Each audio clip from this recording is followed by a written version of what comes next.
Bandits attacked Zamfara community, killing no fewer than 10 persons.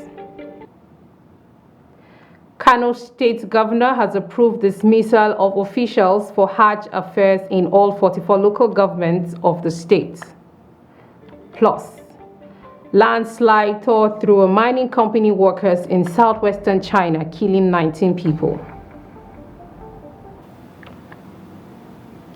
Hello, this is NEWSLIVE on Viewer Television. I am Chinon Sopam. Now, no fewer than 18 passengers were feared dead following an auto crash that occurred on Friday at Zikaria town on Kano Ringim Road in Gabasawa local government area of Kano State. The Kano State FRSC Sector Commander Ibrahim Abdullahi also said that 12 other passengers suffered varying degrees of injuries in the crash, while 5 others escaped unhurt.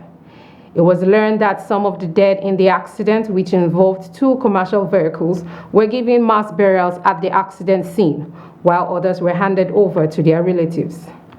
Abdullahi, who made the confirmation in a press statement issued by the sector's spokesman, Abdullahi Labaran, confirmed they received a call regarding the accident at about 8:35 p.m. on Friday and dispatched their personnel to the scene to rescue the victims. He attributed the accident to excessive speeding, dangerous driving, and overloading, which resulted in a head-on collision and the bustling into flames of one of the vehicles. And now, Olusegun Suleiman, Director of Operations of Lincoln College of Science and Management and Technology, has urged President Bola Tinubu to appoint administrators that can address challenges in the education sector. He made the call on the sideline of the education fair of the college in Abuja.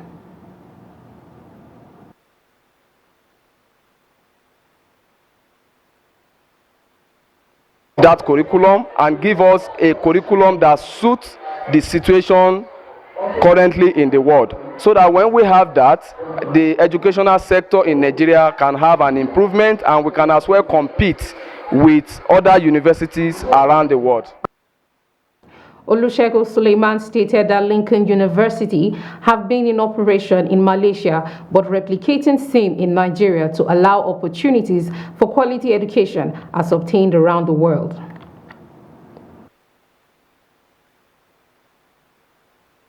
We have 2 campuses currently.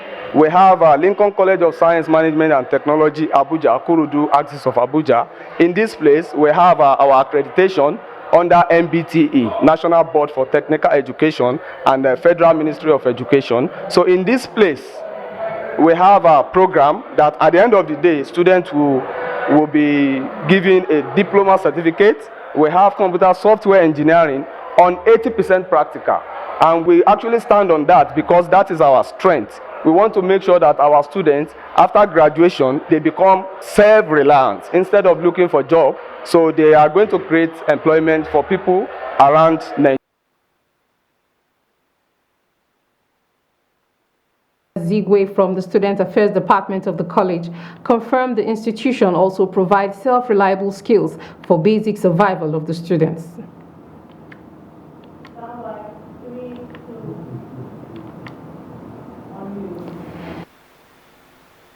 A drug law enforcement agency have stormed Iwe Forest in Iwe community on West local government area of Edo State, where they located a large warehouse of skunk used to store 231 jumbo bags of the psychotropic substance weighing 3,003 kilograms, which was set ablaze. The operation involving hundreds of well-armed NDLEA operatives responding upon a tip-off that a wanted drug kingpin who had stored tons of illicit substance in the forest ready for distribution to other parts of the country. Meanwhile, not less than 76.9 kilograms of Canadian loud, a synthetic strain of cannabis, were recovered from 4 used vehicles in a container from Canada at the Port Harcourt Ports Complex, One, Rivers State between Thursday, 1st June and Friday, 2nd June, during a joint inspection of the shipment with men of the Nigerian Customs Service. The request for a 100% examination of the shipment followed earlier intelligence received by the agency about the container. And now Governor Abba Kabir Yusuf of Kano State has approved the dismissal of center officials responsible for Hajj affairs in all 44 local government areas of the state. The governor also appointed interim officers to oversee the ongoing operations and coordinate the pilgrimage for the year 2023. In an official statement issued on Sunday, the Chief Press Secretary to the Governor, Sanusi Bature, conveyed the decision and the subsequent instructions for the interim local Hajj officers to assume full responsibility. The statement also directed the newly appointed center officers to report to the recently appointed Director General of Kano State Pilgrims Welfare Board for an emergency meeting on Sunday, June the 4th, 2023, at the board's headquarters. The move comes as part of the new government's effort to restructure and streamline the management of the Hajj affairs in the state. Mohammed Abba Danbata, who formerly held the position of Director General of the State Pilgrims Welfare Board, has been replaced by Laminu Rabiu Dambafa. And now the Magaval Development Association and the Stephanus Foundation have called on the federal government to urgently tackle the continuous attacks on people in various communities in Plateau. Fatima Omotayo, Advocacy Manager, Stephanus Foundation, made the call while briefing newsmen in Abuja on Friday, says that the continuous attacks on people in various communities in Mangu local government area of Plateau State has become worrisome, as such needs urgent attention.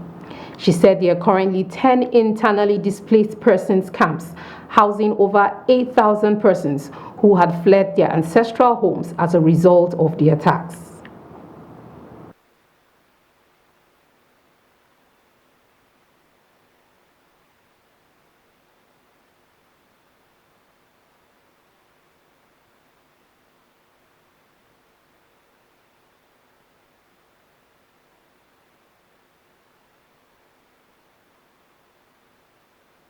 Security will be given top priority.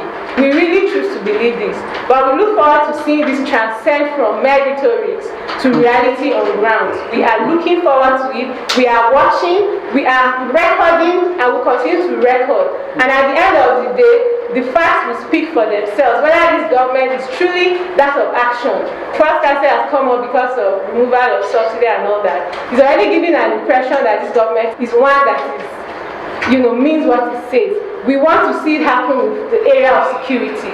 Because like the President said in his speech, without security, there's nothing like prosperity. Without security, all the benefits of this subsidy renewal and all the problems that come with it will be futile.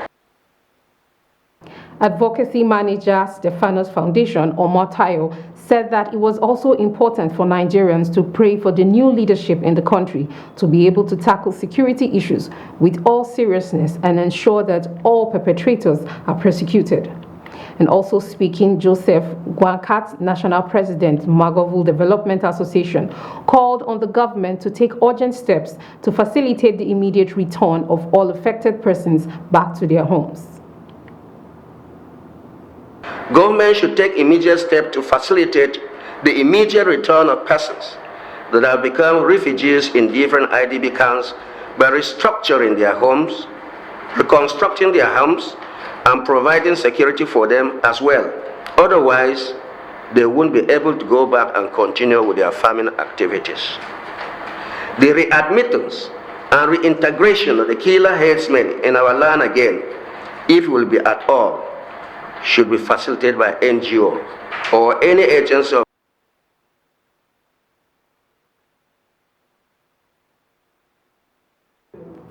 And now bandits have attacked Sakida, Mangaji and Jambaka communities of the Maradun local government area in Zamfara state, killing no fewer than 10 persons. Confirming the tragic incident to journalists on Sunday, it said that several others sustained various injuries. In reaction to the latest attack, the Zamfara State Governor Dauda Lawal condemned the attack on the two communities in the Maradun local government area of the state. He described the attack as barbaric and unprovoked aggression against innocent people, adding that his administration will not fold its arms and allow criminal elements to unleash terror within repercussions. While condoling with the families of those that lost their loved ones, the governor sympathized with the people injured in the attack and prayed to God to grant rest to those who lost their lives. And still to come after the break, Nigerian midstream and downstream petroleum regulatory authorities says it will no longer fix prices or release templates for premium motor spirit. Stay with us.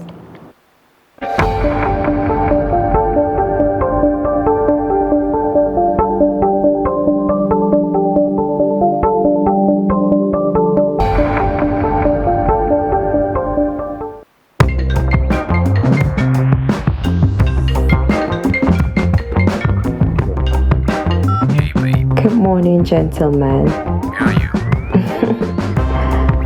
I'm at the Envoy Hotel, Diplomatic Drive 305, here for a business weekend. It's been an amazing stay. Conference hall and business facilities here are stylish and innovative. The Envoy Hotel is luxury, esoteric, opulent, for ultimate comfort.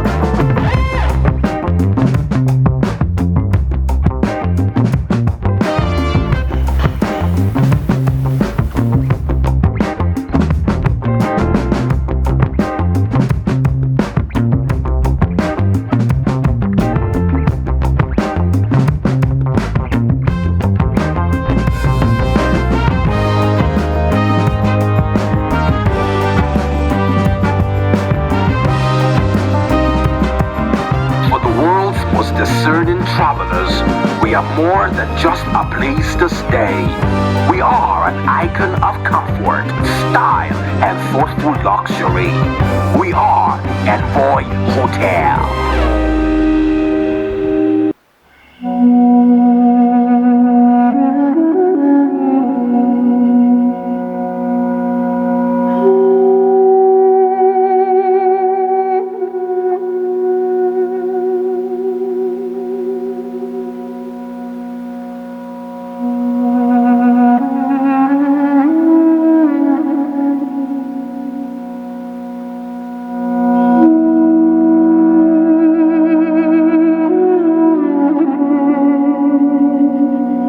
If you cannot maintain a child, do not give birth to him. Children are not meant to beg.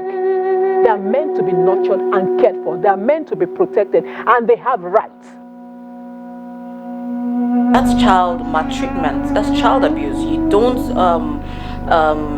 chain a child. I am from the north, and I know the number of almajiris that are lingering the streets. What has gone on in terms of the almajiri system in the north, and how that has affected the development scape of the north. It's heartbreaking to all of us.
Welcome back. You're still watching News Live on Viewer Television. Now a recap of our headlines.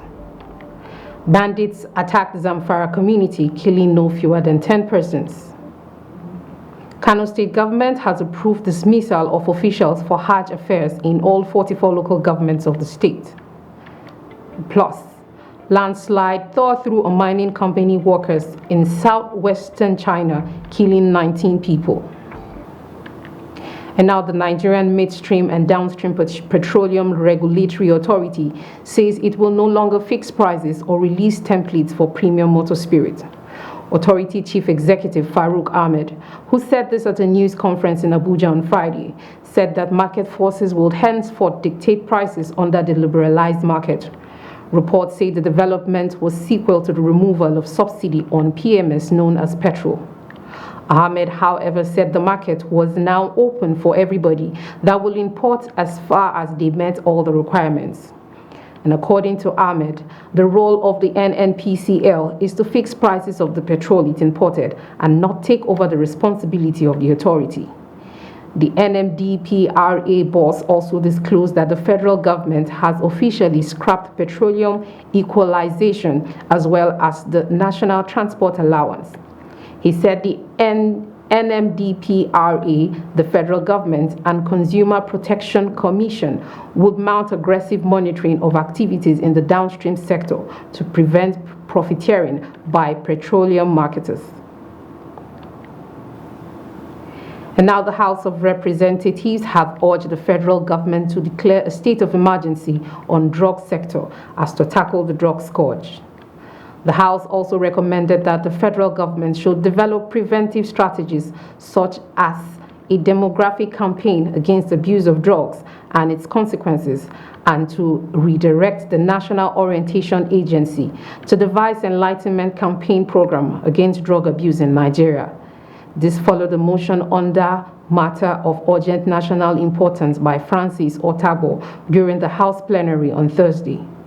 The lawmaker, while presenting the motion, expressed the increasing rate of the abuse in the country, noting that opportunistic criminals now battle for top and proceeds and at the same time exploit the legitimate business environment in the country. Government at all levels, and particularly the federal government, has continued to pay lip service to the war against illicit drug abuse, as the NDLA, the agency statutorily set up to wage war against the narcotic drug abuse, remains underfunded, understaffed, and ill-equipped. It will interest you to know that even as we speak today, many of the arms and ammunition used to prosecute this war, especially in the hinterland, aside Lagos and Abuja, many of the arms were arms used during the Nigerian Civil War. And this cannot be tolerated, because while the traffickers and drug barons have sophisticated arms, the NDLA still battle with what they call shakabula arms and ammunition. Federal lawmaker Benue State, while for the calling on the federal government to increase budgetary allocation to the National Drug Law Enforcement Agency and ensure that the agency gets the funding directly from the presidency, as was the case when it was set up in 1989. The Green Chamber also directed all relevant federal government health institutions to develop new and improved treatment to help people with substance abuse disorders to recover and achieve a normal life for the productivity of the country.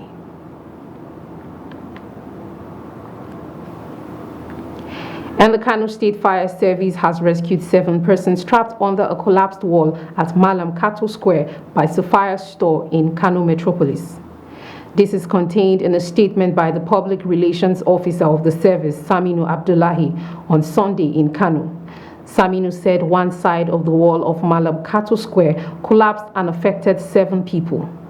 He gave the names of the victims as Abubakar Abdullahi, 30, Abdusalam Idris, 20, Usman Abdullahi, 20, Usaini Mohammed, 30, and Umar Isa, 40. Abdullahi said firemen rescued all the victims alive, adding that 5 of them with minor injuries were conveyed to Abdullahi Wasai Teaching Hospital, while 2 others with severe injuries had been referred to Alberca Clinic for medical attention. He said no life was lost, adding the cause of the incidents was under investigation. And the unique 38 regular course Ladies Welfare Association on Saturday donated 2 solar-powered boreholes to the residents of Oshafa Military Camp in Buhari Area Council of the Federal Capital Territory. The association is made up of wives of the members of the Nigerian Defense Academy. The unique 38 regular course executed the project as part of efforts to alleviate the suffering of the residents. The chairperson of the association, Judith Akinjobi, said the group had always sought to make a positive difference and had been relentless in championing numerous causes towards improving the living conditions of others. The President, Defense and Police Officers' Wives Association, Vicky Irabo, commended the women for identifying a gap in barracks and meeting the needs. The Commandant, National Defense College, Rear Admiral Murtala Bashir, said the project was executed out of the desire of the women to add value to humanity and improve the quality of life in the barrack.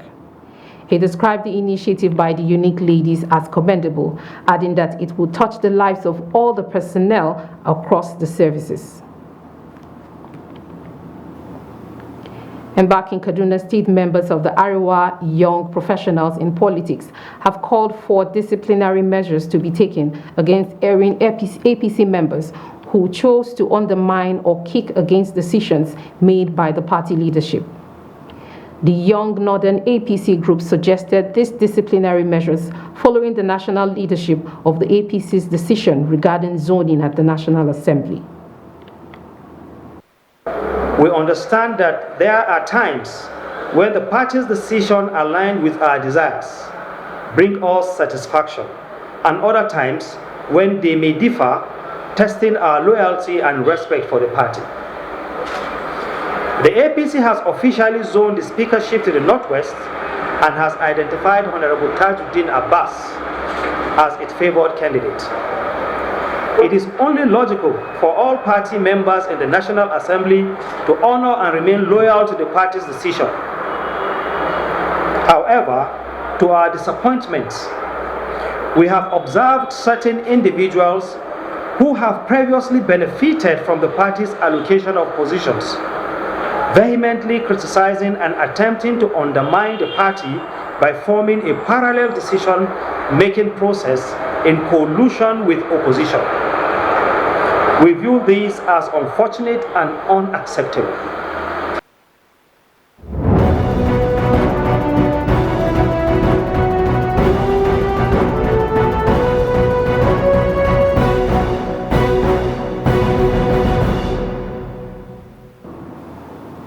And on the international scene, more than 180 people were mobilized to help find those buried under the debris in an operation that wrapped up on Sunday afternoon. A landslide tore through a mining company's worker dormitory early Sunday morning in southwestern China, killing 19 people, authorities said.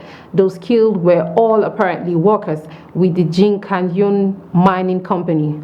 According to state broadcaster of CCTV, the disaster struck in a mountainous rural district of Xinjiang Province, Leshan County, where rains have been falling constantly for weeks. More than 180 people were mobilized to find those buried under the debris in an operation wrapped up on Sunday afternoon.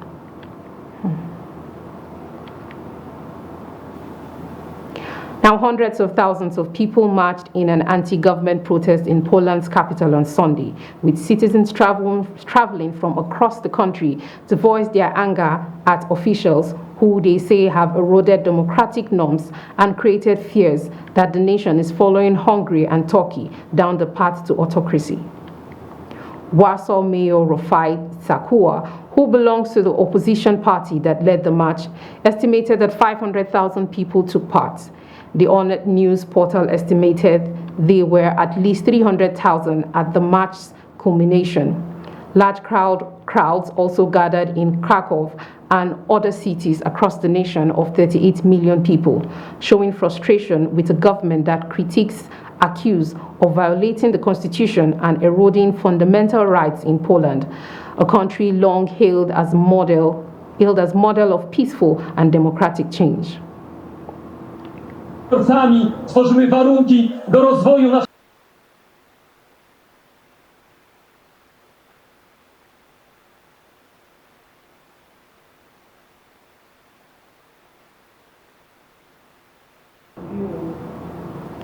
And now the Sudanese paramilitary fighters have taken over the National Museum in Khartoum, its deputy director said on Saturday, urging them to protect precious artifacts from the nation's heritage that include ancient mummies.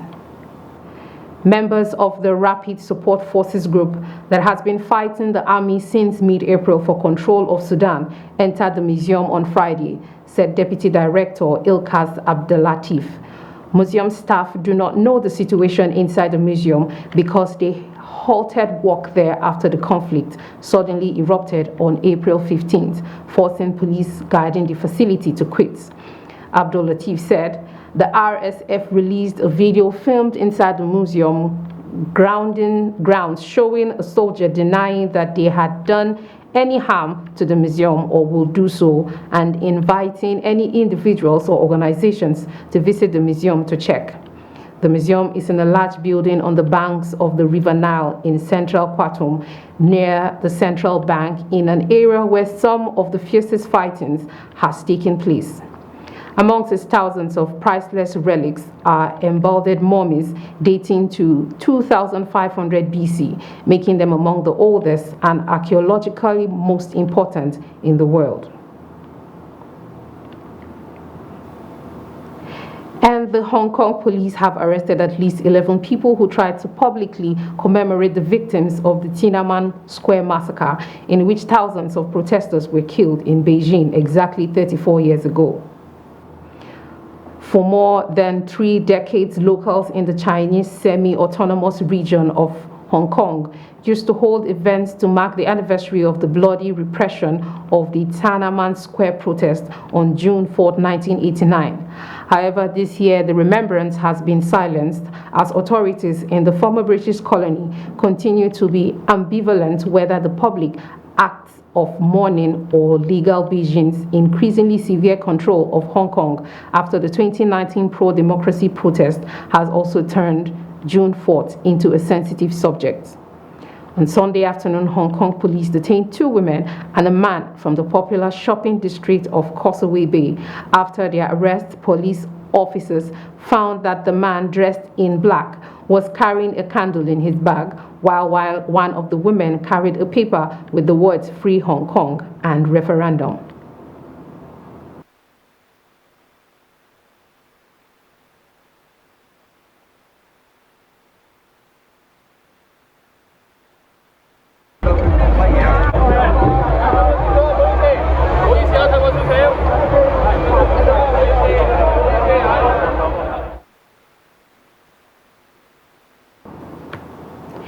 And that's all on NEWSLIVE, but before we go, a recap of our headlines.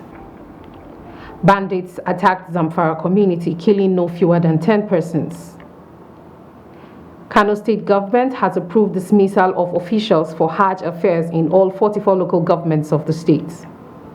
And plus, landslide tore through a mining company workers in southwestern China, killing 19 people. And thank you for watching. I am Chinon Supam. Please do enjoy the rest of our programs.